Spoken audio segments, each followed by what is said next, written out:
As I'm sure you know by now, polygroups are a great way to keep a model organized. ZBrush is pretty good about creating polygroups automatically while modeling, but sometimes those polygroups aren't helpful or they're missing. In this video, we'll look at some ways of quickly generating new polygroups. Okay, so let's take a look at some pieces of this model. I'm going to zoom in here and Alt-click on the shirt to make that the active subtool.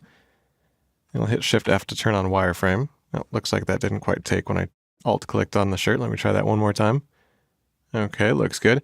So you can see that this shirt is one single polygroup, but we might want to control things for the edge of the shirt separately from the inside of the shirt or the outside.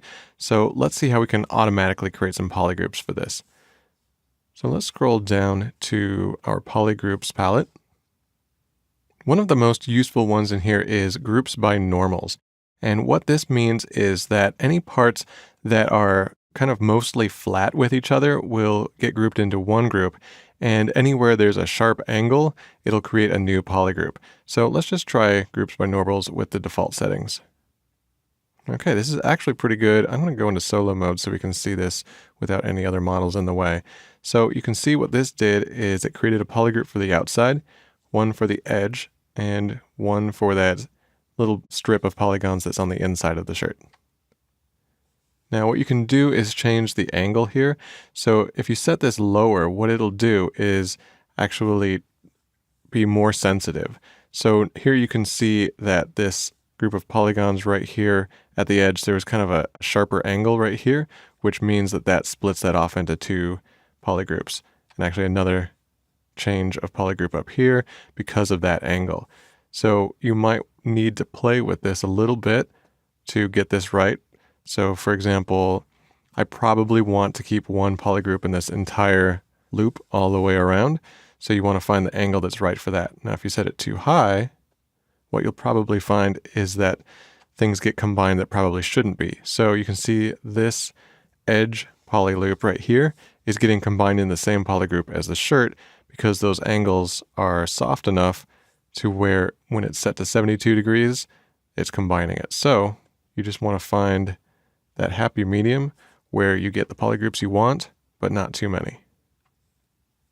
Another way to control polygroups that I like a lot is called group front. And so what you can do with this is just click group front, and any polygons that are facing the camera will get grouped. So you can see all of the others are left alone. So we could come around to the back side and group front here.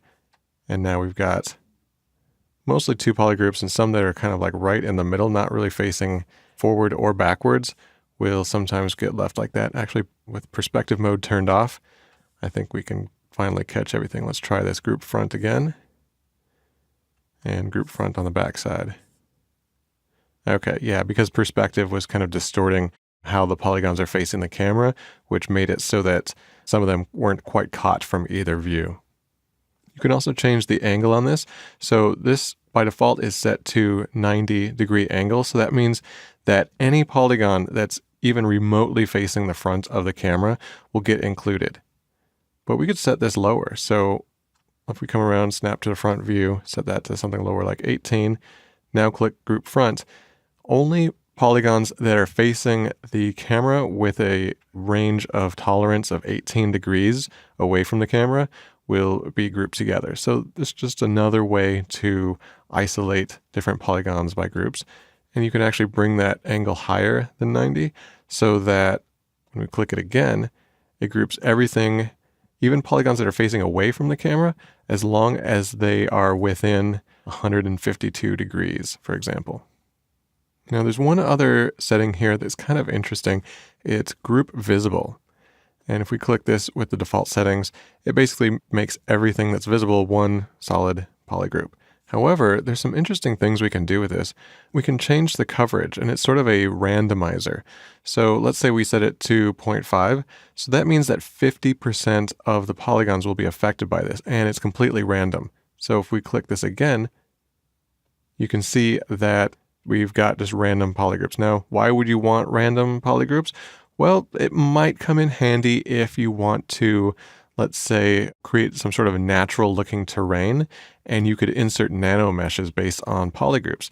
So if you want the nanomeshes to be distributed in kind of a random way, this can help you create the polygroups necessary to do that. Now there's actually something else that's kind of interesting with this is it can cluster them together. So if we have this set to a higher number, these polygroups that will be created at random will be kind of clustered together. Now if we set it lower, it'll be more truly scattered random. So you can play around with that to get the effect that you want. If you keep clicking this over and over again, you'll actually generate lots of different polygroups and they'll all be pretty random. So you could scatter hair or nanomeshes on the surface based by polygroup and have a pretty random organic result. Finally, I want to look at merge stray groups. And this is useful a lot of times when you run the groups by normals. And for the most part, it gives you the result you want, but there's a few polygons here and there that just get colored their own polygroup and you want to make sure it's more unified. You can do merge stray groups. And so what this does is it finds little bits of polygroup that are just 1 or 2 or maybe 3 polygons that are one polygroup that are kind of isolated from everything else, and it combines them with the nearest dominant polygroup. Okay, so it can clearly take some trial and error, but these automatic polygrouping techniques can really save time when a model is very complex and you want to be able to isolate various parts of it quickly.